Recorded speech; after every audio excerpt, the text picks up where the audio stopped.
두 가족이 헤어지는 이야기는 한 소년과 한 소녀가 함께 서 있는 모습으로 시작됩니다. 함께 서서 소년은 소년에게 작별 인사를 하지만 소년은 슬퍼 보입니다. 소년은 그에게 손을 내밀며 자신을 항상 지켜줬던 그에게 눈물을 흘리며 고마움을 표합니다. 항상 자신을 지켜줬기에, 그리고 떠난 후 강력한 마법사가 되기 위해 최선을 다할 것이며 다시 만날 것을 약속합니다. 강력한 마법사가 되어 다시 만날 것을 약속하며 소년은 고개를 끄덕이며 그녀의 손을 잡습니다. 다음 장면은 그들이 성장한 후의 모습입니다. 몇몇 불량배들이 자란 모리히토를 부릅니다. 그중 한 명이 며칠 전 일은 쉽게 잊혀지지 않을 거라고 말합니다. 모리히토는 그들이 누구인지 묻고 그들의 화를 돋우자 그들은 자신들을 소개합니다.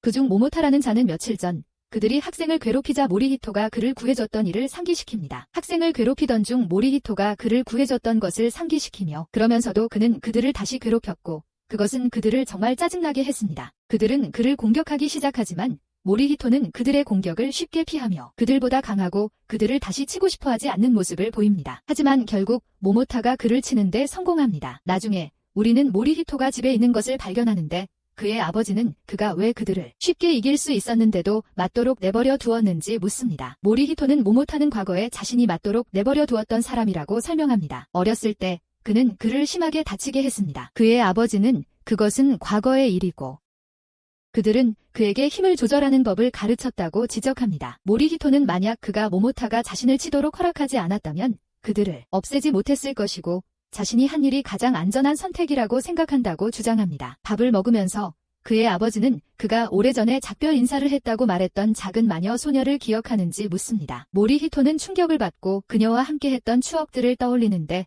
그 추억들은 행복으로 가득 차 있었습니다. 부상들. 그는 그녀가 4학년 때 마녀가 되겠다고 말하러 온 것을 기억해 마법을 배우는 학교에 간다고. 그의 아버지는 그녀가 그 수련을 마치고 돌아올 계획이라고. 그리고 그가 그녀의 수호자가 될 거라고 말해줘. 모리히토는 다시 충격을 받고 실수로 아버지에게 음식을 쏟아. 아버지는 그의 놀라움을 이해해. 마녀의 수호자는 보통 동물들이니까. 하지만 과거에 그 동물들은 마녀에게서 마력을 흡수해서 인간의 형태를 취하고 결국에는 인간과 결혼해서 아이를 낳았어. 그래서 유령의 계보라는 새로운 혈통이 생겨났지. 알고 보니 모리히토와 그의 아버지는 그 혈통에 속해 있었고 그래서 마녀들과 그들의 혈통이 수호자 역할을 한다는 계약을 맺었던 거야. 그러니 그들은 그 계약을 지켜야 해. 하지만 모리히토는 욱해서 아버지에게 자신은 누구와도 관계 맺고 싶지 않다고, 이 상황이 자신에게 좋지 않다고 말해. 아버지는 그들 사이에 계약이 있고 자신은 그것을 지켜야 한다고 고집합니다. 모리히토는 화가 나서 아버지에게 니코의 개인 보호자가 되라고 제안합니다. 아버지는 그렇게 했을 텐데 안타깝게도 매우 중요한 출장이 있어서 내일 떠난다고 설명합니다. 아버지의 이야기가 끝나자 모리히토는 진정하고 식사를 계속합니다. 아버지는 니코가 개인적인 일로 마녀의 도시에 머물 것이라고 말하며 그러니까 자신과 니코는 여기서 둘이서 살게 될 거라고 합니다. 모리히토는 더욱 충격을 받아 음식을 아버지에게 다시 쏟고 아버지는 그가 일부러 그랬다고 비난합니다. 모리히토는 그 일을 되짚어 봅니다. 다음 장면은 도시로 돌아오는 니코의 모습입니다. 그녀는 매우 행복해하며 모리히토가 잘 지내고 있기를 바랍니다. 다시 모리히토의 모습으로 돌아갑니다. 그는 방에 앉아 니코와 함께했던 추억을 떠올립니다. 니코가 자신의 이름을 제대로 발음하지 못하고 모이라고 불렀던 때를 기억합니다. 그는 니코가 얼마나 성숙해졌는지 생각합니다. 갑자기 니코가 자기 방 창문을 깨고 모리히토 앞에 떨어진다. 모리히토는 도둑이라고 생각하며 놀라지만 니코는 균형을 잃고 떨어졌다고 사과한다. 그러면서 자신이 균형을 잃고 떨어졌다고 말한다. 일어서면서 자신을 모이라고 소개하자 모리히토는 그녀의 모습에 놀란다. 약속을 지켜 다시 만났다고 말한다. 두 사람은 잠시 즐거운 시간을 보내지만 모이는 방을 당장 치워야 한다고 말한다. 청소하면서 모리히토는 니코가 오자마자 그런 사고를 쳐서 유리를 깼다니 믿을 수 없다고 말한다. 니코는 매우 당황하여 도우려 하지만 모리히토는 니코에게 쿠키를 주며 그냥 쉬라고 한다. 니코는 쿠키를 먹으면서 모리히토를 보며 그가 잘생긴 청년으로 자랐지만 여전히 솔직하다는 것을 알아챈다. 니코는 머릿속으로 여러 생각을 하기 시작하지만 모이가 그녀의 생각을 끊는다. 모든 일이 갑자기 일어난다는 걸 알지만 우리는 잘 해낼 거라고 확신해. 우리 문제들을 말이야. 모든 게 너무 갑자기 일어나서 미안해. 엄마가 다 정해주셨거든. 그런데 괜찮아. 우리 약속이 있잖아. 그 약속만 지키면 돼. 그게 제일 중요해. 지금 중요한 건 유리잔을 고치는 거야. 내 마법으로 고칠 수 있어? 진짜라고? 내가 마녀라는 걸 내가 모르는 거겠지? 근데 유리잔을 고치는 주문을 쓰려면 매개체가 필요해. 매개체가 뭐냐고. 내게 소중한 물건을 찾아봐. 내가 제일 좋아하는 컵이야. 이걸로 하면 딱 좋겠다. 컵을 가져가 주문을 외우기 시작한다. 니코가 유리잔을 고치는 걸 보고 모이는 충격을 받았어. 그런데 갑자기 무언가 깨지는 소리가 들렸어. 깨지는 소리. 옆을 보니 자기 컵이 산산조각이 나 있었어. 니코는 고장난 것을 고치려면 사용하는 매개체가 주인의 강한 감정과 연결되어야 한다고 설명합니다. 그것은 주인의 강한 감정과 연결되어야 한다고 말합니다. 무아는 화를 내며 처음부터 그렇게 말했어야 했다고 말합니다. 왜냐하면 그 컵이 자신에게 매우 소중했기 때문입니다. 니코는 사과하며 자신의 것을 사용했어야 했다고 인정합니다. 어렸을 때처럼 여전히 그에게 의존하고 있었습니다. 하지만 그는 그녀가 변했다고 말합니다. 중요한 것은 창문이 고쳐졌다는 것입니다. 그의 컵이 깨졌다는 사실과 상관없이 마법은 놀랍습니다. 그러고는 처음에 자신을 알아보지 못했다고 말하는데 그 말에 그녀는 매우 기뻐합니다. 그리고 그녀는 원한다면 다른 많은 주문도 보여줄 수 있다고 말합니다. 하지만 그는 거절하고 그녀는 어떤 것이든 평평한 종이로 만드는 새로운 주문을 보여주고 싶어하며 고집합니다. 어떤 것이든 평평한 종이로 만드는 주문입니다. 그는 컵이 깨진 후에는 더 이상 주문을 보고 싶지 않다고 말합니다. 그녀는 결국 원래 상태로 돌아올 것이라고 말합니다. 그녀는 스스로에게 마법을 걸기로 결심하고 실제로 그렇게 합니다. 모이는 충격을 받습니다. 니코는 자신을 제어하지 못하고 주변의 모든 것이 흔들리는 것을 느낍니다. 그리고 실수로 창문 밖으로 날아갑니다. 모이는 일어난 일에 충격을 받고 니코는 여전히 평소처럼 무모하다고 말했습니다. 평소처럼 무모하다고 말했습니다. 그는 그녀를 따라잡으려고 했지만 그녀가 좁은 복도에 끼일 때까지 한 번 이상 잡지 못했습니다. 좁은 복도에 끼일 때까지 한 번 이상 잡지 못했습니다. 모이는 그녀를 꺼낼 수 없어서 그녀를 꺼낼 빗자루를 가져오는 동안 기다려달라고 부탁했습니다. 그녀를 꺼낼 빗자루를 가져오는 동안 기다려달라고 부탁했습니다. 그녀는 마법의 지속시간이 끝나려고 하고 만약 그녀가 그 복도에서 나오지 못하면 정말로 납작한 여자가 될 거라고 말했습니다. 그 복도에서 나오지 못하면 정말로 납작한 여자가 될 거라고 말했습니다. 갑자기 모모타가 나타나 자기 집 앞에서 모이가 무엇을 하고 있는지 물으며 모이가 자신에게 복수하려고 온 것이 아닌지 궁금해했습니다. 하지만 모이는 진지하게 말했습니다. 모이는 어렸을 적 모모타가 자기 팔을 부러뜨릴 정도로 때렸던 기억을 떠올렸다. 그 후 모모타와 그의 친구들이 니코 앞에서 모이를 심하게 때렸는데 니코는 반격할 힘이 있었음에도 아무런 반응을 보이지 않았다. 그 후 아버지는 모이에게 내가 잘했다고 말했다. 모이는 아버지에게 왜 자신들이 구울의 힘을 가지고 있는지 그것이 나쁜 것이라고 물었다. 나쁘다고. 아버지는 힘을 조절하는 훈련을 받을 수 있다고 설명하며 힘은 중요하다. 힘이 있으면 강한 마음을 갖게 된다고 강조했다. 그 후 모이는 분노하여 자신의 힘을 사용하는 모습이 보인다. 모모타는 무서워하며 모이가 자신을 죽일 것이라고 생각했지만 마지막 순간에 모이는 자신의 힘으로 벽을 부수고 니코를 무사히 구출했다. 니코는 바로 정상으로 돌아왔다. 다시 니코를 본 모모타는 놀랐고 니코는 그에게 인사를 건넸다. 모이는 니코에게 벽을 고칠 수 있냐고 물었고 니코는 고칠 수 있지만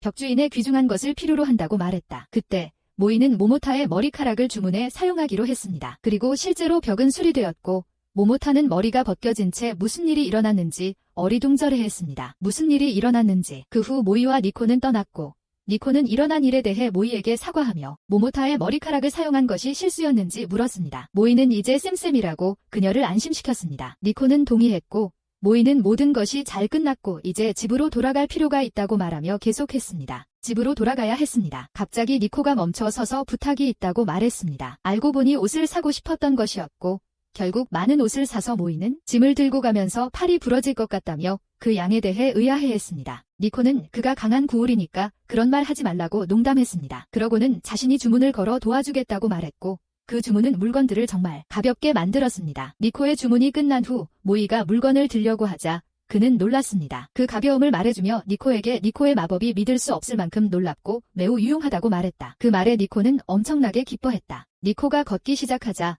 모이는 니코가 정말 마녀라는 사실을 온 마을에 알리는 것을 준비가 되었는지 생각했다.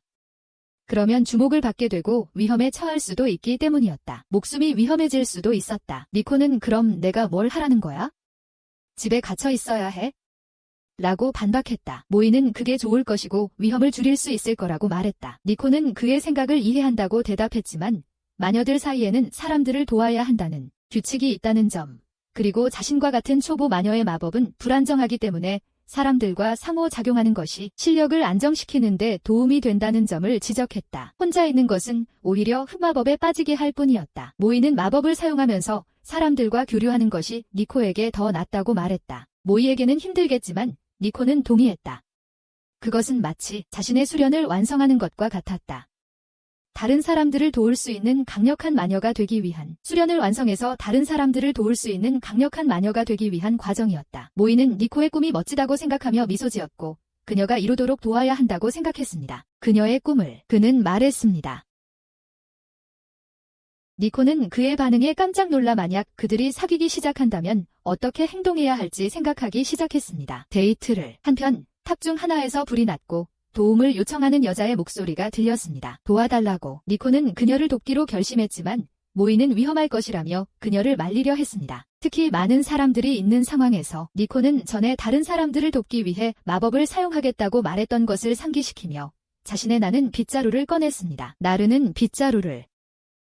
모이는 그녀를 돕기로 결심하고 자신이 여자를 구하는 동안 빗자루를 타고 날아가라고 말했습니다. 그 여자를. 그들은 군중의 충격 속에서 계획을 실행하기 시작했습니다. 모이는 여자에게 물건을 던져달라고 부탁했고 여자가 그렇게 하자 그들은 거의 떨어질 뻔했습니다. 짐의 무게 때문에 땅으로 떨어지려 했습니다. 니코는 모이에게 경량화 마법을 걸어 위기를 넘겼습니다. 마지막 순간의 말이죠. 하지만 그 마법 때문에 모이는 이상한 말을 하기 시작했고 그때서야 경량화 마법이 사람을 쾌활하게 만든다는 걸 깨달았습니다. 그렇게 말이죠. 여자는 놀라서 그들이 어떻게 저렇게 나는지 물었습니다. 마치 당연한 일인 것처럼 말이죠. 그들은 설명하려 했지만 나는 도중에 경량화 마법이 풀리기 시작했고 다시 떨어지려 했습니다.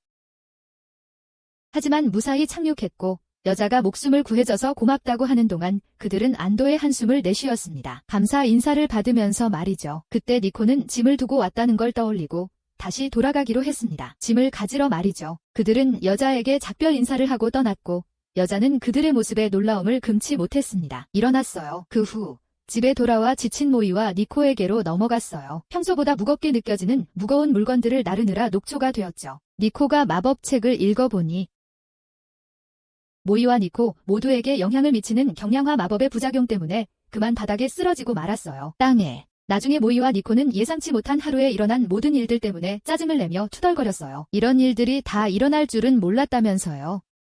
결국 잠자리에 들 준비를 했고 니코는 모이에게 내일부터 새로운 삶이 시작된다며 이 기간 동안 자신을 잘 돌봐주길 바란다고 말했어요. 이 기간 동안 모이는 니코에게 그런 이상한 말 하지 말고 자기 방에 가서 자라고 말했어요. 니코는 알겠다고 대답했고 자기 방으로 가기 전에 그날 그가 해준 일에 대해 감사를 표하며 이제 힘을 조절할 수 있다니 정말 놀랍다며 힘든 훈련을 거쳤을 거라고 말했어요. 힘든 훈련을 거쳤을 거라고 생각했죠. 그가 그걸 확인했어. 그러자 그는 니코에게 재앙이 닥칠 거라는 아버지의 말씀을 떠올리기 시작했어. 1년 안에 모이는 충격을 받았고 그의 아버지는 니코의 아버지 때문이라고 설명했어. 니코의 아버지는 미래를 볼 수 있는 예언자였지만 무슨 일이 일어날지 자세한 내용은 몰랐대. 정확히 무슨 일이 일어날지는 모이는 재앙을 막을 방법을 찾으려고 애썼고 니코에게는 살아남을 수 있도록 보호자가 필요하다는 걸 깨달았어. 모이는 다가올 위험으로부터 니코를 구할 방법을 고민했어. 그녀는 애정 어린 눈으로 그를 바라보면서 애정으로 다음 날 니코는 마이와 이야기하며 그에게 첫날 같이 산소감을 물었어. 함께 살기 시작한 첫날 그는 차갑게 아무렇지도 않다고 대답했어. 그리고 그녀에게 옷을 입고 바로 아래층으로 내려오라고 했지. 그의 방에 오지 말라고. 그녀는 마이와 같은 집에 산다는 사실이 믿기지 않았어. 어쨌든 학교에 도착했고 니코는 정말 행복해하며 자기의 10대 생활이 드디어 시작되었다고 말했다. 반 배정표를 보니 자신과 마이가 같은 반이라는 사실에 니코는 기뻐했다. 둘이 같은 반이라니. 니코는 자신이 마녀라는 사실을 잊지 않았지만 많은 친구를 사귈 수 있기를 바랐다. 한편 마이는 자신이 처한 곤경을 어떻게 해결할지 고민하고 있었다. 입학식이 끝난 후 니코와 마이는 학교를 걸어가고 있었는데 니코는 학생들을 보며 정말 신이 났다. 모두 또래이고 서로 사이가 좋아 보였기 때문이다. 모두 자기 또래이고 서로 아주 친해 보여서 니코는 부러웠다. 저런 관계를 갖고 싶다고 생각했다. 그때 마이가 니코를 불러서 이야기해야 할 게 있다고 했다. 니코는 마이가 자기에게 고백하려는 건가 싶었지만 둘이 멈춰 서서 이야기를 나누자 마이는 이렇게 말했다. 너 자기소개할 때 마녀라고 말하지 마. 그리고 학교에서 마법 쓰지 마. 약속해.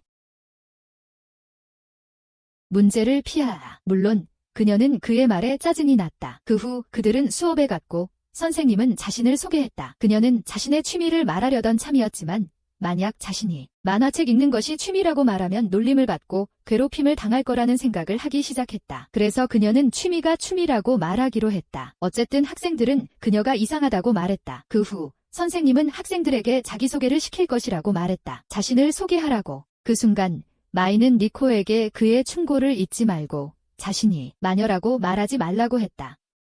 하지만 그녀는 속으로 모든 사람을 자신의 능력으로 돕고 싶다고 생각했다. 그녀의 힘으로. 하지만 마이는 니코에게 1년 안에 재앙이 일어날 것이라는 그의 아버지의 말을 떠올렸다. 그래서 그는 모든 예방조치를 취하려고 했다. 그러자 선생님은 남자아이들부터 시작했고 대부분이 특이했다. 니코는 마이가 학생들에 대한 메모를 하고 있다는 것을 알아챘고 그래서 보호자로서 아이들과 더 잘 소통할 수 있도록 했습니다. 그녀의 보호자로서 아이들과 더 잘 지낼 수 있도록. 그 다음은 여자아이들 차례였고 마이가 메모하는 동안 니코는 실수를 했습니다. 지우려고 하자 지우개가 부러졌고 그는 슬프고 매우 긴장한 표정을 지었습니다. 니코는 그가 너무 풀이 죽어 보여 어떻게 도와줄지 고민했고 그를 도와준다면 마음이 바뀌어 자신을 더 사랑하고 자신의 마법을 자유롭게 사용하게 해줄지도 모른다고 상상하기 시작했습니다. 그녀는 어떤 것이든 더 크게 만드는 주문을 사용하기로 결심했습니다. 그녀는 주문을 설명하기 시작했고 그런 다음 주문을 시전하기 시작했지만 실수로 마이의 머리카락 일부를 건드렸습니다. 그 부분이 엄청나게 자랐고 선생님이 그것을 보자 소리쳤습니다. 존 프릭스가 우리 학교에 입학했나요? 뭐죠? 그녀는 긴장했고 자신이 본 것을 믿을 수 없었습니다. 니코도 무서워서 어쩔 줄 몰라 같은 주문을 다시 시전하여 주문을 되돌리기로 했습니다. 니코 역시 무서워서 어떻게 해야 할지 몰랐고 같은 주문을 다시 사용하여 주문을 되돌리기로 했습니다. 같은 주문을 다시 사용하여. 하지만 그녀가 시도했을 때 실수로 마이의 머리를 치는 바람에 머리가 엄청나게 커졌습니다. 마이는 그동안 무슨 일이 일어났는지 전혀 눈치채지 못했습니다. 그러자 다른 학생이 자기소개를 하며 몇 가지 농담을 했는데 그 덕분에 모두 웃었습니다. 마이도 마찬가지였습니다. 마이가 자기소개를 할 차례가 되자 선생님은 그를 보고 놀랐습니다. 자신의 착각이라고 생각했습니다. 어젯밤 늦게까지 잠을 못 잤기 때문에 이 모든 것이 단지 자신의 상상이라고 생각했습니다. 니코는 다시 마법을 풀려고 했지만 이번에는 실수로 그의 팔을 쳤습니다. 팔을 쳤습니다. 그때 마이는 무슨 일이 일어났는지 알아차리고 니코를 봤습니다. 니코는 자신이 이 모든 일을 저질렀다는 흔적을 보이고 있었고 또한 사과하려고도 했습니다. 자기소개를 하려고 일어섰을 때 그는 자신의 팔을 가리려고 애썼고 모든 학생들은 그의 자세와 말투에 어리둥절해 했습니다. 마이는 이제 모두가 자신을 이상하다고 생각할 거라고 생각했습니다. 하지만 일은 잘 풀렸습니다. 그 후 마이는 니코 앞에 자신의 팔을 내밀어 마법을 풀고 원래 크기로 돌아오게 했습니다. 하지만 동시에 니코의 자기소개 차례였고 그녀가 급히 일어서면서 실수로 자신에게 마법이 걸려 거대해졌습니다.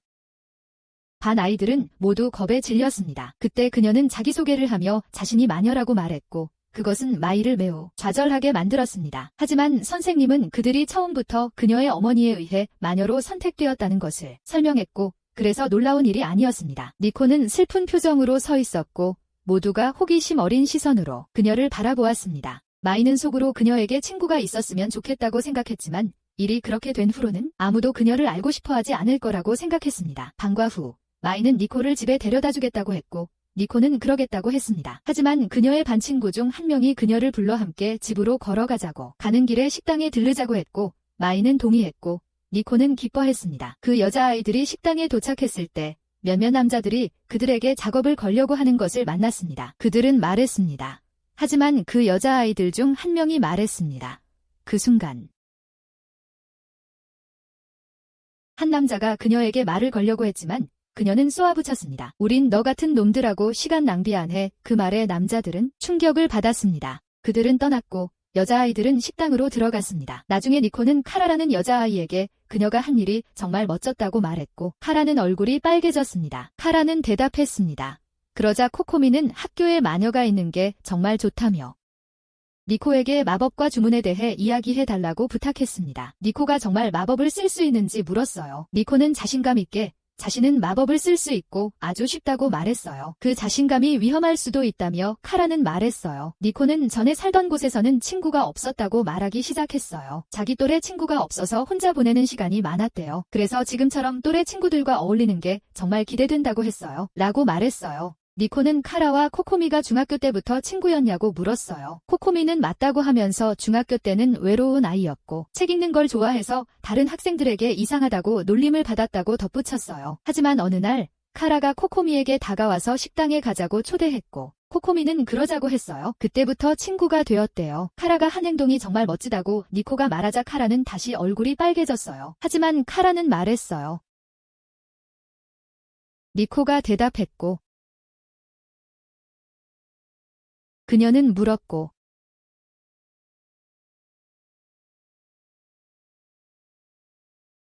니코는 재빨리 부인했고 카라는 계속 말했다. 니코는 설명했지만 니코는 당황해서 무슨 말을 해야 할지 몰랐다. 한편 남자들은 밖에서 기다리며 복수를 다짐했다. 그러자 카라가 니코에게 말했다.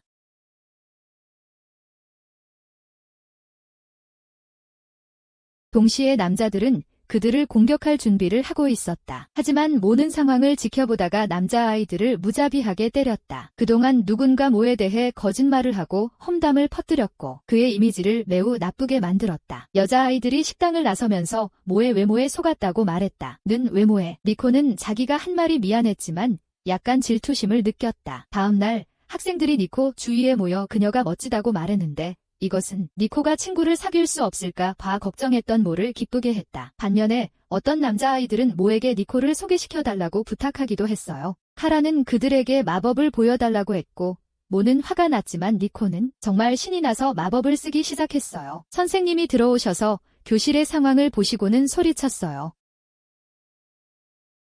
그러자 선생님은 말씀하시기 시작했는데 자신이 잘못된 곳에 들어온 줄 알았다고 말씀하셨지만 무슨 일이 일어났는지 이해했고 더 이상 장난치지 않기를 바란다고 하셨어요. 선생님은 수업 설명을 시작하셨고 그들에게 풋살이라는 운동을 해야 한다고 말씀하셨지만 학생들은 항의했어요. 하지만 선생님은 말씀하셨어요. 모든 학생들이 동의했지만 물론 모는 화가 나서 마법은 재미로 사용해서는 안 된다고 말했어요. 하지만 결국 그들은 운동장으로 내려가서 시작했어요. 니코는 규칙을 설명하려고 했고 마법을 사용하기 시작했어요. 그 후 그녀는 모두를 날게 만들었고 그들은 무슨 일이 일어나고 있는지 믿을 수 없었어요. 각 학생들은 자신들의 성격을 반영한 중력 마법을 사용했지만 결국에는 모두 하나로 합쳐져 같은 방식으로 마법을 사용했어요. 선생님은 충격과 놀라움 속에 지켜보았고 다른 반 학생들도 일어나는 일을 지켜보며 함께하고 싶어 했어요. 이후에 모는 니코에게 마법 에너지를 많이 사용했을 테니 괜찮냐고 물었어요. 마법 에너지를 많이 썼을 거라고 생각해서요. 니코는 말했어요.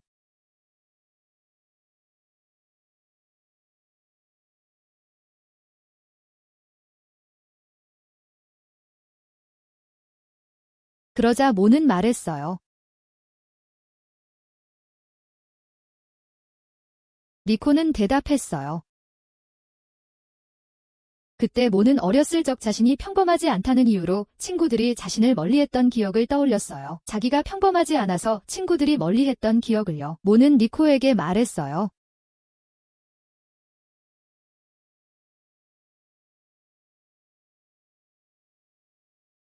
마법장 밖으로 나가자 그것은 땅에 추락하여 안에 있는 모든 사람을 죽일 듯이 보였어요. 모두를 죽일 위기에 처했어요. 하지만 중요한 순간에 모가 개입하여 그 탈것을 구했어요. 모두가 본 것을 보고 충격을 받았고 그가 어떻게 그랬는지 궁금해했습니다. 니코는 마법을 썼다고 말하려던 참이었지만 모에가 그녀를 멈추며 말했습니다. 모두가 그를 놀랍다고 말하고 그를 환영하며 그의 힘에 감탄하자 그는 놀랐습니다. 모에는 충격을 받고 물었습니다. 모에는 속으로 이 학생들이 정신적으로 문제가 있나 싶었지만 괜찮았습니다. 괜찮았습니다. 모든 것이 잘 풀렸고 이제 마녀와 구울은 더 이상 비밀이 아니었습니다. 그 후 그들의 반은 전설적인 이야기의 근원이 되었지만 모두의 반응은 그들에게 긍정적이었고 모두가 모에와 니코와 친구가 되고 그들과 친해지고 싶어 했습니다. 그러자 우리는 마마 니코가 연설을 사용하며 장난스럽게 웃는 것을 봅니다. 그녀는 이 짜증나는 웃음에 익숙해졌다고 말합니다. 그녀가 자신의 힘을 사용하여 무슨 일이 일어날지 예측하고 있으며 책은 처음부터 특정 페이지와 줄에 있는 단어들에 해당하는 숫자들을 언급하며 이 단어들을 모아서 마마 니코는 미래를 예측할 거예요. 읽기를 마치자 개와 빗방울이 재앙을 일으킬 거라는 것을 알게 돼요. 다음으로 커피 한 잔을 준비하는 모에로 넘어가 볼게요. 그는 이런 평온한 일상이 얼마나 좋은지 이야기하고 컵이 깨졌음에도 불구하고 멋진 새 컵을 얻었대요. 그는 주말에 이 평화로운 순간들을 즐겨요. 그때 니코가 일어나요. 니코는 마이의 관심을 끌려고 하면서 자기 파자마가 얼마나 좋은지 생각하며 하지만 마이는 무관심한 채 멍하니 있어요. 니코는 그가 왜 이렇게 반응하는지 궁금해해요. 니코는 마이가 뭔가 말해줄 거라고 기대했거든요. 그러자 마이는 니코에게 휴일이라고 해서 게으르면 안 된다며 옷을 당장 갈아입으라고 하는데 니코는 마이가 자기 엄마보다 더 심하다고 투덜거려요. 엄마보다 더. 그녀의 옷이 모두 똑같다고 지적하며 그녀를 놀라게 한다. 그녀는 자신의 옷들이 비슷한 디테일을 가지고 있지만 형태는 다르다고 항변한다. 그래서 비슷하게 보인다고 말한다. 요즘 여자애들은 항상 유행에 민감하다며 새로운 스타일이 나온 잡지를 그에게 보여주지만 자신은 그런 옷이 없다고 인정한다. 마이가 무관심해 보이는 것은 놀라운 일이 아니다. 니코는 그녀가 최신 유행을 따라가려는 노력을 더 기울여야 한다고 생각하지만 마법을 사용하기로 한다. 그녀는 사진 속 옷들을 실제 옷으로 바꾸는 주문을 건다. 하지만 사진 속 옷들은 앞면만 나와 있었기 때문에 나타난 옷들의 뒷면은 투명하다. 니코는 어떻게 해야 할지 몰라 하고 마이에게 뒷모습을 보여주고 싶지 않다고 생각하며 망설인다. 결국 그녀는 나가서 그에게 새 옷을 보여주기로 한다. 그렇게 하자 마이는 그녀의 행동에 혼란스러워하며 그는 보지 말라고 부탁한다. 그에게 놀라운 일이었고 무슨 일이 일어나는지 이해하지 못했다. 니코는 레슬링을 하는 것처럼 그의 앞에서 이상한 포즈를 취했다. 그는 개의치 않았고 커피를 한 잔 더 만들기로 했지만 일어서자 그녀는 그를 변태라고 비난하며 그를 충격에 빠뜨렸다. 그녀는 그에게 가만히 있으라고 말했고 그는 말을 따랐다. 그녀는 그의 앞에 다시 설 때까지 옆으로 움직이며 그에게 무엇을 생각하는지 물었다. 마이는 이해하지 못했고 자세히 설명할 필요가 없다고 주장했다. 그녀는 그의 옷차림에 대해 어떻게 생각하는지 물었고 그는 멋지다고 말했다. 그런 옷을 가지고 있다는 것을 몰랐다. 고 말했다. 그때 그는 그녀가 외출하고 싶어 한다는 것을 깨닫고 그 이후로 옷을 차려입었다고 말하며 지금 나가자고 재촉했다. 그녀는 당연히 아니라고 소리쳤다. 어떻게 이런 모습으로 외출하라고 기대하는 거냐고. 그는 무슨 일이 일어나고 있는지 이해하지 못해서 그녀가 무슨 말을 했는지 물었다. 별로 이상한 말은 안 했어요. 수줍게 아니라고. 이상한 말은 아무것도 안 했고 그냥 옷을 보여주고 싶었을 뿐이라고 말해요. 옷을 예쁘다고. 하지만 평소 옷도 괜찮고 편하고 심플하다고 말해요. 자기가 좋아하는 옷을 입었을 때 더 아름다워 보인다고 생각한다는 말에 니코는 놀라고 당황해요. 결심한 니코는 서둘러 옷을 갈아입지만 옷의 투명한 부분을 잊어버려요. 투명한 부분을 모는 보고 놀라 요즘 유행하는 패션이냐고 묻고 니코는 당연히 아니라고 보지 말라고 말해요. 평소 옷으로 갈아입자 예쁘고 편안하다고 심장이 빨리 뛴다고 말해요. 그 말에 니코는 예상치 못한 말에 수줍어해요. 니코의 옷을 자세히 보고 싶어하는 모는 다가가자. 그 옷이 몇 년도 옷인지 묻네요. 그녀는 모른다고 말하지만 자기 옷들은 모두 프랑스 할머니께 물려받은 거라고 말해요. 모는 놀라죠. 모를 놀라게 하네요. 20세기 옷이고 귀하다고 말하죠.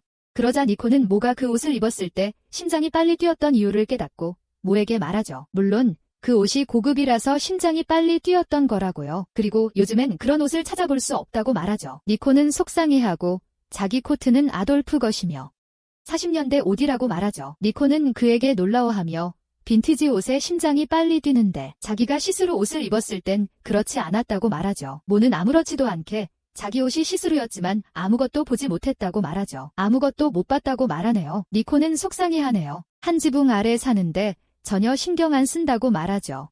항상 혼자 앉아 있었어요. 그녀는 자기가 온 이후로 집이 시끄러워졌으니 그가 죽었다고 생각해요. 시끄러워졌다고요. 모는 부분적으로 사실이라고 인정하며 그녀를 놀라게 하고 그녀는 그날 남은 시간 동안 그에게 말하지 않기로 결정해요. 그날 남은 시간 동안은 그에게 말을 걸지 않기로 했어요. 모는 항상 아버지와 함께 살았고 그곳은 항상 조용했다고 합니다. 하지만 그는 시끄러운 게 꼭 나쁜 것만은 아니라는 걸 알게 되었어요. 그는 계속해서 니코에게 옷을 입으라고 말해요. 그녀는 모든 옷이 잘 어울리고 아름답다고 느껴요.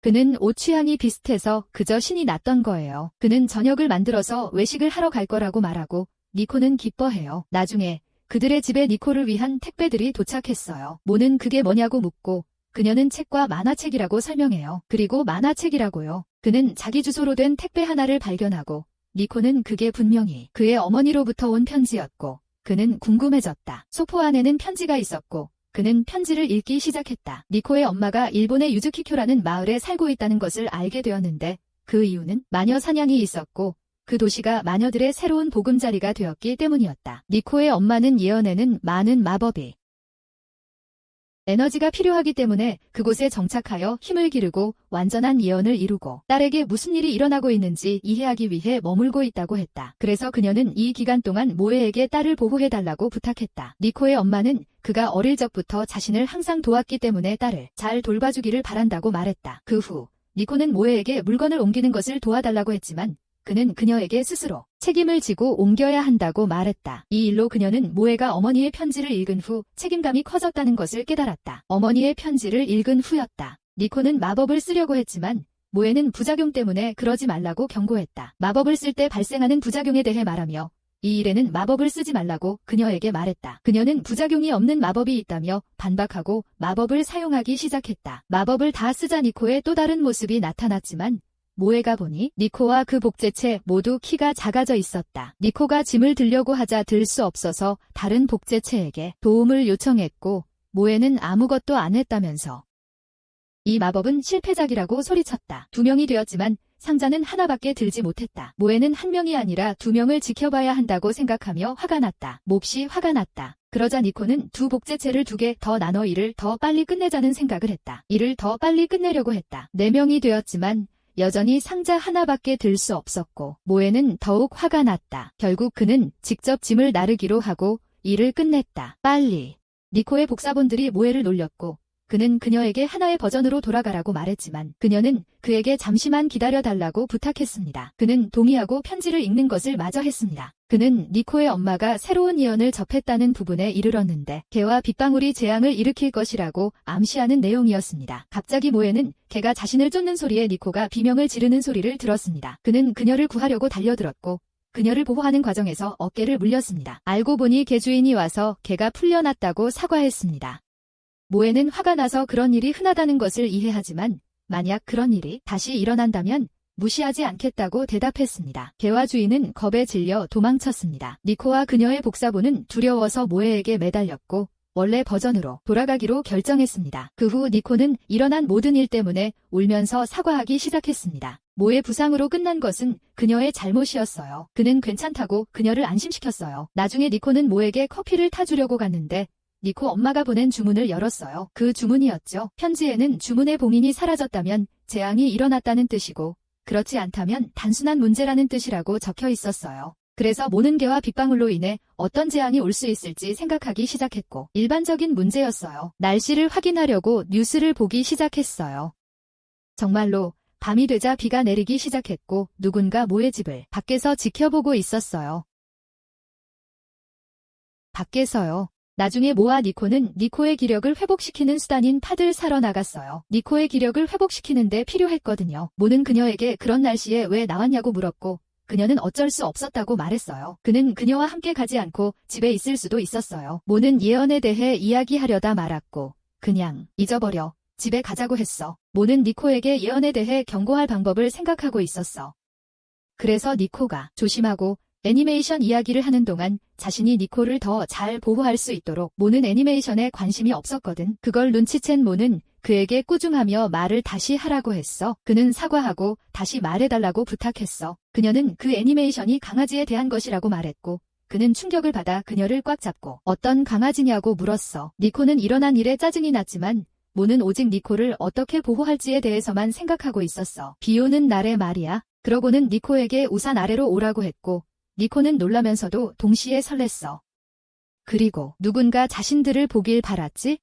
역시나 친구 카라는 그들을 보고 우산을 같이 쓰는 이유를 물었어. 썸 타는 거야? 니코랑 쇼핑 가고 싶었지만 니코는 거절했어요. 그 후로 계속 길을 가던 중 니코는 집으로 가는 길이 아니라는 걸 알아챘어요. 어딘가 가는 거냐고 묻자 모는 그렇다고 했어요. 어떤 탁 트인 곳에 도착하자 니코는 모가 자신에게 사랑을 고백할 거라고 생각했어요. 하지만 갑자기 모는 우산의 다른 구석으로 자리를 옮기더니 큰 소리로 말했어요. 숨어있는 누군가에게 숨는 게 서툴다고 나오라고 말이죠. 이에 니코는 충격을 받고 누군가가 자신들을 쫓고 있다는 것을 깨달았어요. 니코는 그가 자신의 짝사랑이라고 생각했지만 모는 단호하게 아니라고 말했어요. 그 사람이 나타나자 니코가 좋아하는 애니메이션 캐릭터와 같은 게 가면을 쓰고 있었어요. 모는 예언의 말을 떠올리고 그 사람이 누구인지 불안해했어요. 갑자기 그 사람이 모를 공격했고 싸움이 벌어졌어요. 모는 그 사람이 빠르지만 자신이 더 강해서 이길 수 있다고 생각했어요. 그때 이상한 남자는 막대기를 꺼내 바람 공격을 사용하여 모를 날려버렸어요. 그 순간 모는 자신의 모든 힘을 풀어 강력한 불 공격을 사용했어요. 하지만 그 공격은 허세였어요. 그는 뒤에서 그 낯선 사람을 붙잡고 그를 죽이는 건 상관없다고, 그저 그의 신원을 알고 싶다고 말했다. 가면을 벗자 낯선 사람이 나타났지만 니코는 그를 잘 알았다. 그의 이름은 탱구였다. 니코는 그의 싸움 스타일로는 알아볼 수 없어 그의 얼굴에는 슬픔이 서려 있었다. 그의 싸움 스타일로는 알아볼 수 없었다. 그러자 니코는 그 사람을 소개하며 그의 이름이 탱구라고 말했다. 그는 그녀가 훈련하는 곳에 있었다. 그것은 모에를 충격에 빠뜨렸다. 그러자 탱구는 모에의 힘과 니코를 보호할 능력을 시험했던 것에 대해 사과했다. 그는 또한 자신이 니코를 보호하기 위해 왔다고 말하며 그녀의 까마귀 종족 수호자라고 주장했다. 나는 까마귀 종족의 동료입니다. 그 후 모두 집으로 돌아갔고 탱구는 오랜만에 니코를 만나서 매우 행복했습니다. 정말 오랜만이었죠? 한편 모에는 속상해 보였습니다. 그는 탱구에게 말을 걸어보려고 여러 번 불렀지만 탱구는 그를 무시하고 니코에게만 말했습니다. 두 사람은 산에서 처음 만났던 기억과 탱구 아버지와 니코 아버지가 친구가 되었던 이야기를 나누었습니다. 그때 탱구와 니코는 쉽게 친해져서 어릴 적 많은 시간을 함께 놀며 보냈습니다. 어린 시절의 말이죠. 그러다 탱구가 니코에 대해 민망한 이야기를 꺼내자 니코는 얼굴이 빨개지며 그만하라고 했습니다. 그때 모에가 말을 끊고 탱구에게 내가 여기 온 이유 같은 중요한 이야기는 아직 안 했잖아 라고 말했습니다. 라고 말이죠. 그 말에 탱구는 모에는 지루하고 짜증난다고 말했습니다. 그리고 니코가 예전에 자신에게 부탁했기 때문에 여기 왔다고 말했습니다. 수호자. 그때 탱구는 특별 버거를 다 먹고 또 하나를 원했습니다. 그래서 모에가 일어나서 또 하나를 가져왔습니다. 그것을 다 먹고 나서 그는 탱구에게 다가가 이마에 던졌습니다. 그러자 탱구의 이마가 뜨거워지며 소리쳤습니다. 모에, 너 눈이 멀었냐? 뭐 한 거야? 모에는 태연하게 대답했습니다. 이마가 너무 넓어서 접시인 줄 알았어. 그러고 나서 모에는 그 일은 잊으라고 하고 니코의 수호자인지 물었습니다. 왜 숨고 있었어? 탱구는 대답했습니다. 괴물하고는 말 안 해. 그러자 모에는 말했습니다. 말 안 하면 내 방식대로 말하게 만들 거야? 탱구는 불안하게 물었습니다. 어떻게 할 건데? 모에는 화가 나서 니코에게 탱구가 말하도록 어떤 주문이든 사용하라고 했습니다. 그러자 니코는 탱구의 우산을 말하는 존재로 바꿔 진실을 밝혔습니다. 우산은 과거의 괴물과 탱구는 물과 기름과 같았다고 말했습니다. 완전히 상극이야. 하지만 이제는 둘의 관계가 조금 누그러졌어. 탱구가 화를 내며 니코에게 무슨 짓을 했냐고 물었고 니코는 무생물을 말하게 하는 주문을 사용했다고 대답했어. 그러자 모에가 무슨 일이 일어났는지 깨닫고 탱구에게 말했어. 그러니까 내게 적대적인 건 이 때문이라는 거야? 짜증나네. 처음 듣는 이야기지만 아빠가 전에 탱구에 대해 말씀하셨거든. 그러니까 너는 나에게 낯선 존재가 아니야? 탱구는 화가 나서 말했어. 바로 그거야. 너희 괴물들은 항상 탱구를 무시하고 전혀 신경 쓰지 않잖아. 모에는 차갑게 그를 바라봤고 탱구는 말했어. 그렇게 차가운 눈으로 날 보지 마. 아니면 울지도 몰라. 너 괴물 뭐 하는 거야? 왜 나한테 이렇게 하는 거야? 탱구들은 항상 고통받고 죽는데 요괴들은 아무렇지도 않잖아요. 모에가 대답했다. 내 증오의 이유는 사소해. 누구에게도 지지 말라고 아버지한테 들은 것처럼 말하는군요. 동화에서는 항상 요괴들이 칭찬받잖아요. 애니메이션에서도 귀멸의 칼날이라고 부르잖아요. 탱구멸의 칼날은 왜 없어요? 그리고 당신 아버지는 만화를 많이 읽으셨을 거라고 생각해요. 아버지가 제일 좋아하는 부분은 악마를 베는 장면이었고 제일 좋아하는 캐릭터는 악마였을 거예요. 그러자 탱구는 자기가 마시는 술 이름이 요괴 퇴치주라고 말했다. 모에는 화가 나서 말했다. 당신 아버지 이야기는 이제 그만해요. 악마를 죽이는 만화 읽는 걸 좋아하는 사람 이야기를 왜 저한테 해요? 그런 건 저랑 상관없어요. 왜 숨어 있었는지 말해봐요. 탱구는 설명했다. 저는 멋진 일을 하고 싶었어요. 니코를 요괴의 도움 없이 지키는 거요. 그렇게 하면 모든 영광은 제 것이 될 테니까요. 그리고 탱구의 명성이 높아지고 모든 괴물들이 우리에게 굴복할 거야. 그래서 모에가 말했어. 그래서 비 오는 날 이렇게 준비를 철저히 했구나. 그러자 니코가 말했지. 학교 다닐 때도 항상 날 지켜줬잖아. 칸, 고마워. 칸이 그의 진짜 이름인 것 같았다. 칸이 대답했어. 괜찮아. 어차피 호위 생물 종족 출신이고 운명이 부른다면 응할 거야. 그러자 우산이 말했어. 그의 말에 속지 마. 내가 진짜 이유를 말해줄게. 그가 그렇게 하는 진짜 이유를. 이부키님이 그의 모든 빚을 갚아주셨고 그는 그녀에게 엄청난 빚을 졌어. 그러자 칸이 우산을 잡고 입을 막았어. 그 후 칸은 후회하는 기색을 보이며 자신이 게임과 쓸데없는 것들에 모든 돈을 다 써버렸고 아는 사람들에게 돈을 빌리다가 빚에 탕진해서 망했던 진실을 말하기 시작했어. 그는 도망치려 했지만 니코의 엄마가 개입해서 그의 빚을 갚아줬어. 정말 훌륭한 분이세요. 그때 니코는 차를 준비하러 가겠다고 말했습니다. 그러자 칸은 종이를 꺼내 들고 니코가 지금 여기 없으니 모이에게 이 예언에 대해 알려주고 싶다고 말했습니다. 그 예언에는 학교에 적이 있다고 적혀 있었습니다. 그리고 만약 재앙이라면 사고나 병이 아니라고 말했습니다. 니코를 노리는 누군가가 있다는 거죠? 칸은 대답했습니다. 네. 그래서 개학 이후로 계속 니코를 지켜보고 있었어요. 그리고 이 사실은 니코에게 비밀로 해야 합니다. 이부키 님의 명령이었습니다. 만약 니코가 알게 된다면 친구들과의 관계에 스트레스를 받고 어두운 길로 빠질 것입니다. 그때 니코가 들어왔고 칸은 니코에게 말했습니다. 이런 괴물과 어떻게 같이 살 수 있지? 얼굴이 험악하고 얼굴을 찌푸리는 바람에 음식을 망쳐 놓을 거야? 아무것도 준비할 수 없어. 무아가 화내며 말했다. 무슨 소리야? 내가 준비한 음식 다 먹었어. 그게 다였어. 부끄럽지도 않아? 칸이 말했다. 왜 부끄러워해야 해? 우리 첫 만남이지만 나랑 니코는 어릴 적 친구야. 무아가 받아쳤다. 근데 지금 내 집에 앉아 있잖아. 칸이 말했다. 그건 상관없어. 우린 이제 경호원이고 몇 가지 이야기할 게 있어. 무아가 대답했다. 경호원 하나면 충분해. 여기서 나가. 칸이 고집했다. 근데 내가 너보다 강해. 그러자 무아가 말했다. 밖에서 증명해볼래? 둘 사이에 긴장감이 감돌기 시작했지만 니코가 나서서 말했다. 탱구와 요괴 사이의 다툼과 좋지 않은 관계는 과거의 일이고 둘 다 같은 길을 따라선 안 돼요. 모이는 그렇게 말했지만 계속 저를 괴롭혀요. 탱구 일족은 전혀 신경 안 써요. 저한테 아무런 상관도 없고 전혀 고려하지 않아요. 그러자 칸이 울면서 말했어요.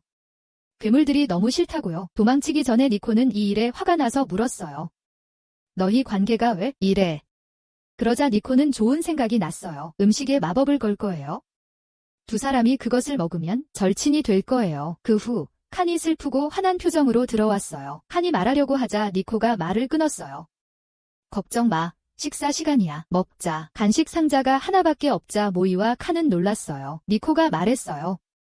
불평하지 마. 칸이 먹으려 하자 니코가 모이가 먼저 먹게 기다리라고 했어요. 모이는 놀랐고 니코는 그에게 그냥 날 믿으라고 했어요. 정말로 모이는 간식을 먹었어요. 그 후 모이는 니코에게 간식을 주려고 했지만 니코는 거절했어요. 모이는 무슨 일이 일어나는지 혼란스러워하며 칸에게 간식을 주라고 했어요. 칸이 간식을 먹는 동안 모이는 이상한 기분이 들기 시작했어요. 칸이 다 먹자 모이는 그에게 너 정말 좋은 사람이야, 카이 라고 말했어요. 그 후 모이가 이상하게 행동하고 무슨 일이 일어나는지 이해하지 못하고 불안해했는데 그건 모이가 우정이 아닌 애정 표현을 하는 것처럼 보였기 때문이에요. 니코는 결과에 충격을 받았고 칸은 모이를 밀어내려고 했어요. 칸이 더 많이 먹을수록 모이는 더 이상해졌고 칸에게 어깨를 가까이 하라고 원했어요. 칸은 무슨 일이 일어나는지 이해하지 못하고 니코에게 도와달라고 했지만 니코는 솔직히 두 사람이 어깨를 가까이 하는 걸 보고 싶어요.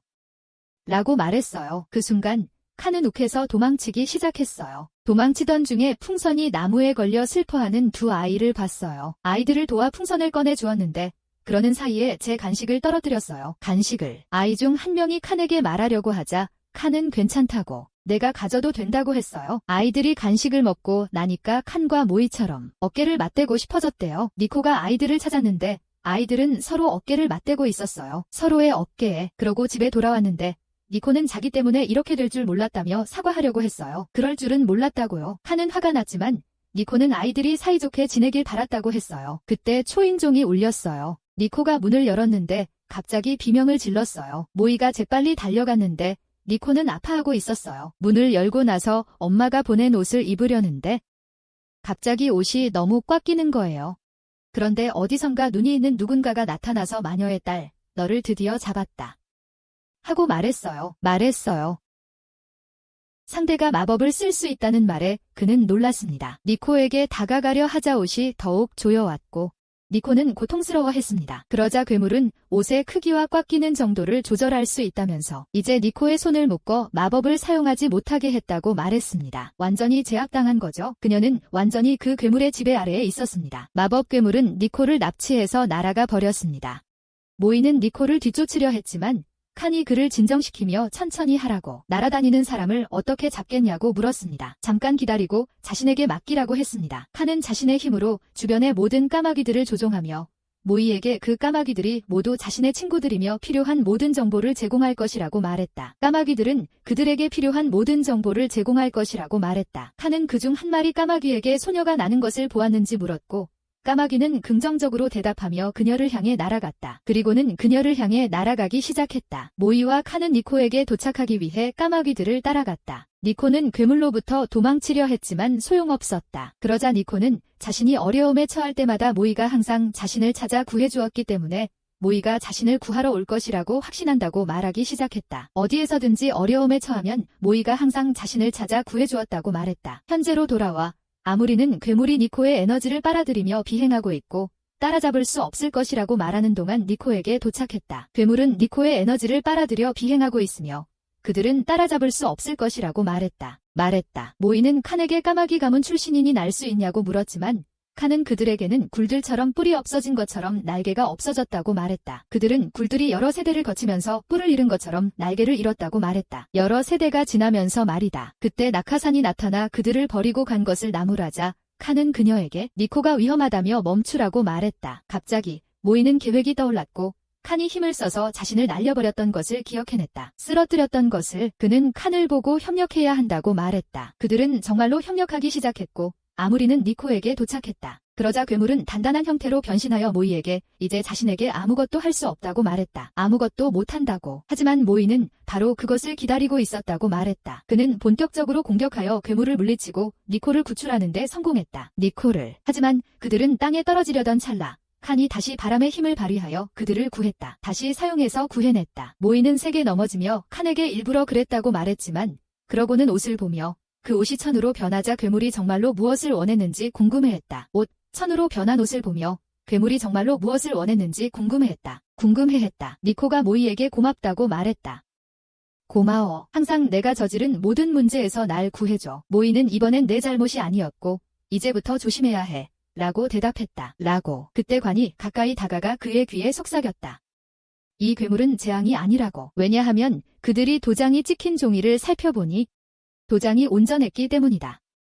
즉, 이 괴물은 재앙이 아니었고 비와 개의 예언과도 아무런 관련이 없었다. 니코는 속상해하며 이런 일들이 계속 반복될 거냐고 물었다. 모이는 괜찮아. 라고 그녀를 안심시켰다. 우리가 내 곁에 있을 거야. 아무것도 걱정하지 마. 그들이 이야기하는 동안 관은 그들과 함께 살겠다고 말하며 그들을 놀라게 했다. 물론 모이와 니코는 충격을 받았고 그는 더 이상 고집 부리지 않겠다고 말했다. 원래 계획이었고 이제부터는 모두 함께 해야 하니까 협력하면 잘 될 거야.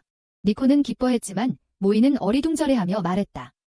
이게 주요 계획이라면 어디서 살고 있었어요? 칸은 그 질문에 깜짝 놀라 무슨 말을 해야 할지 몰랐지만 낙하산이 모든 것을 설명했다. 월세 아파트에 살면서 돈을 다 오락과 쓸데없는 데 써서 돈이 떨어졌다고. 그래서 돈이 떨어졌다고 말했다. 모이는 말했다.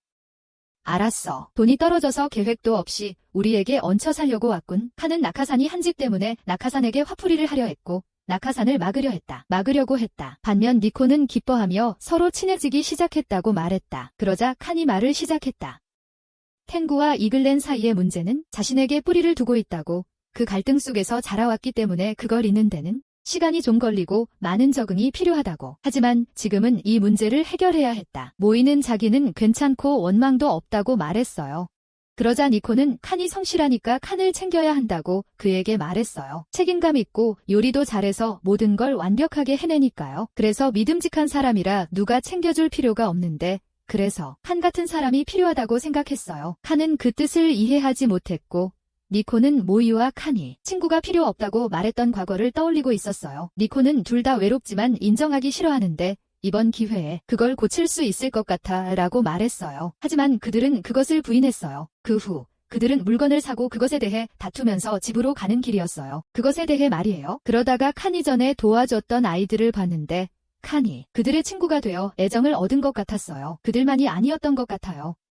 많은 사람들이 칸에게 말을 걸기 시작했거든요. 그에게 도움을 준 것에 대해 감사를 표했습니다. 칸은 이웃에서 친절하고 의사소통 능력이 뛰어나 인기가 많았던 것 같습니다. 그는 친절했고 의사소통 능력이 뛰어났습니다. 후에 우리는 칸과 모이가 서로의 유대감을 강화하고 카드게임을 하는 집에서 그들을 보게 됩니다. 일이 잘 풀리는 것처럼 보였습니다. 다음 날 니코는 친구 코코의 만화 그림에 깊은 인상을 받았습니다. 그 그림에 감탄했습니다. 니코의 목소리가 너무 커서 선생님이 만화 제목을 듣게 되었는데 그 제목은 미라주 오론이었습니다. 선생님도 그 만화를 알고 있었던 것 같습니다. 고등학생들 사이에서 인기 있는 만화였기 때문입니다. 검을 휘두르며 괴물을 물리치는 학생들의 이야기였습니다. 그 만화는 잘생긴 캐릭터들과 잘 짜인 줄거리, 그리고 액션으로 유명했습니다. 니코는 남자 캐릭터들이 매우 잘생겼다고 말했습니다. 그 후 아이들은 코코의 그림 실력이 많이 향상된 것을 칭찬하기 시작했습니다. 선생님은 아이들의 대화를 듣고 자신이 그 만화의 그림들을 모두 따라 그려왔다고 취미 중 하나였기 때문이라고 말했습니다. 코코의 그림을 어떻게 몰랐을까요? 코코가 팔로워가 10명도 안 된다고 말하자 선생님은 코코를 찾을 때까지 검색 범위를 좁혀나갔습니다. 알고 보니 선생님은 소셜미디어에서 코코의 열렬한 팬 중 한 명이었습니다. 하지만 물론 둘 다 서로를 알지 못했습니다.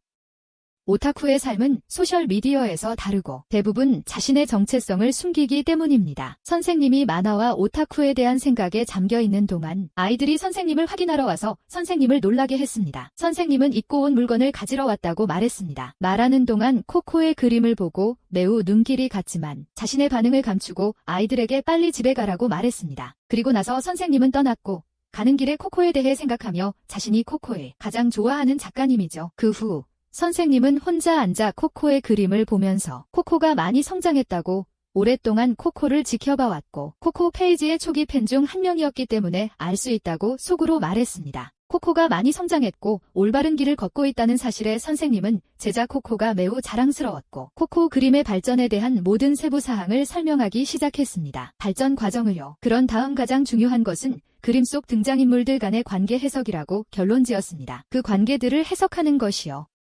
그러고는 만화 캐릭터들 사이에서 일어났던 슬픈 사건들과 이야기 속에서 일어났던 전개들을 설명하기 시작했습니다. 빠른 전개 속도와 그 발전, 그리고 강력한 플롯 때문에 만화의 사건들에 대한 광대한 팬층과 엄청난 상호작용이 있었는데 특히 이야기의 부흥의 시작이었던 35화에서부터 57화에서 절정에 달할 때까지 그랬습니다. 그러자 그녀는 코코 그림의 세부 사항을 떠올리며 그림의 흥미진진한 세부 묘사와 등장인물들 간의 대화가 많았고 자신은 이런 그림은 처음 본다며 앞으로 코코의 그림을 따라 그리는 사람이 많을 것이라고 확신했습니다. 코코야, 내 열정을 다시 불러일으켜줘서 고마워라고 말하는 순간 코코가 옆에 나타나 선생님을 놀라게 했습니다. 그러자 코코는 서류 작업을 도와달라고 부탁했지만 선생님은 그럴 수 없다며 만화 이야기에 영향을 받았다고 말했습니다. 하지만 이내 마음을 다잡고 코코에게서 서류를 받아보니 그림과 만화 관련 기사가 있어 더욱 감탄하며 다시 감정을 감추려 했습니다. 그림이 좋다고 말한 뒤 자신의 감정을 드러내지 않기 위해 대화를 끝내야 한다는 것을 깨달았습니다. 그러다가 선생님은 긴장한 채 무심코 코코에게 그림을 좋아하냐고 물었습니다. 코코는 신이 나서 네, 하고 외치며 자신이 오타쿠이고 애니메이션을 정말 좋아한다고 말했습니다. 그리고 만화. 그 후 코코는 선생님께 같은 질문을 했고 선생님은 매우 긴장해서 소리를 지르며 만화나 애니메이션과는 아무런 관련이 없다고 말했습니다. 혹은 그와 관련된 어떤 것과도. 그러자 코코는 선생님께 첫 수업날 애니메이션에 대해 이야기했던 걸 어떻게 그렇게 말할 수 있냐고 말했습니다. 애니메이션에 대해서요? 선생님은 만화를 조금 읽었을지도 모른다고 말했지만 그녀를 더 드러낸 것은 그녀 옆에 있던 만화책들이었고 코코는 그것을 알아챘습니다. 그 후 코코는 선생님에게 자신이 좋아하는 것들에 대해 더 질문하기 시작했고 선생님은 질문을 피하려고 했습니다. 하지만 결국 대답했고 코코는 신이 나서 서로 이야기를 나누고 만화의 내용을 자세히 설명했습니다. 그 후 코코는 그만두고 사과해야 한다는 것을 깨달았습니다. 그러자 코코는 선생님께 자신이 여기 온 주된 이유를 기억한다고 말했습니다. 바로 선생님이 오론 금속을 떨어뜨렸다는 것이었고 그 때문에 선생님은 모든 것이 드러나면서 수치심과 충격에 빠졌어요. 선생님은 다시 감추려 했지만 코코가 선생님을 멈추고 말했어요. 왜 감추려고 하세요? 저는 예를 들어 부끄럽지 않고 감추지 않아요. 제가 진실을 밝히는 것이 편안한 기분을 준다는 것을 알았기 때문이죠. 그래서 선생님과 만화 대사에 대해 더 이야기하고 싶어요. 선생님은 코코에게 감명받아서 할 말을 잃었어요. 결국 선생님은 항복하고 자신도 만화를 좋아하고 더 이야기하고 싶다고 말했어요. 코코는 기뻐하며 그럴 줄 알았다고 말했어요. 그 후 니코와 모이는 문제가 있는 것처럼 보이는 학생과 함께 앉아 있는데 그 학생은 아무도 자신을 보거나 느끼지 못하도록 니코에게 자신을 마치 공기처럼 만들어 달라고 했어요. 그러자 모이와 니코는 그 아이의 바람이 옳지 않다고 반박했어요. 모이는 그 아이가 용감해져서 자신의 두려움에 맞서야 한다고 생각했어요. 왜냐하면 그 아이가 원하는 것은 탈출. 하지만 니코가 그들을 가로막고 새로운 마녀들은 사람들을 도와서 진짜 마녀가 된다고 말했어요. 사람들을 도와서요. 그러니까 학생의 소원이라면 그녀는 그를 위해 이루어주고 싶어 했어요. 결국 그가 원했던 건 화장실에 갈 때 자신을 보이지 않게 만드는 주문이었고 그건 모이와 칸을 충격에 빠뜨렸어요. 화장실에 갈 때 자신을 보이지 않게 만드는 주문이었는데 모이와 칸은 충격을 받았어요. 학생은 어릴 적 학교 화장실을 자주 가는 바람에 아이들에게 괴롭힘을 당했고 그 때문에 남자애들이 자신을 괴롭혔고 부끄러웠다고 그들에게 설명하려 했어요. 모이, 칸, 그리고 니코는 그를 동정하고 상황을 이해했어요. 그들은 니코에 대해 이야기하느라 그녀를 잊은 것 같았어요. 그러다 갑자기 그녀의 존재를 다시 느꼈고 알고 보니 그녀는 자신에게 거의 보이지 않고 눈에 띄지 않게 만드는 주문을 걸었던 거였어요. 자신에게 거의 보이지 않고 눈에 띄지 않게 만드는 주문을 걸었던 거예요. 그녀는 헤라인 학생에게도 이 주문을 걸어주겠다고 말했어요. 그녀는 실제로 그렇게 했고 그는 자신이 투명해졌다고 생각했지만 그들은 그에게 말했어요. 그가 여전히 보였다는 것을. 니코는 그에게 주문 사용법을 설명했고 그가 시키는 대로 했을 때 그는 실제로 그들에게서 사라졌고 주문이 제대로 작동하는 방식을 이해했습니다. 그런 다음 그들은 수업에 갔고 하라는 매우 피곤했고 배가 아팠고 마치 화장실에 가야 할 시간인 것 같았습니다. 그래서 그는 주문을 사용하기로 결정했고 모이는 그를 격려했지만 문제가 있었습니다. 그것은 그가 주문이 효과가 있는지 아닌지 몰랐다는 것이었습니다. 그는 자리에서 일어나려고 했고 소리를 냈지만 아무도 알아채지 못했습니다. 그때 그는 자신이 사라졌다는 것을 알고 화장실에 가려고 살금살금 빠져나가기 시작했습니다. 그리고 어렵게 교실을 나갈 수 있었고 주문이 효과가 있었기 때문에 기뻐서 울었습니다. 하지만 그 후 그는 초자연적인 감각을 가진 체육 선생님이라는 문제에 직면했습니다. 그는 그의 냄새를 통해 그를 잡으려고 했지만 모이가 개입하여 그를 마지막 순간에 구해주고 선생님의 주의를 돌렸고 하라는 화장실에 가는데 성공했습니다. 마지막 순간에 선생님의 주의를 돌렸고 하라는 화장실에 가는데 성공했습니다. 화장실에. 하지만 그는 바지를 내릴 수 없다는 또 다른 문제에 직면해 있었습니다. 손을 움직이면 마법이 풀리고 모두가 그의 사라짐을 알아챌 테니까요.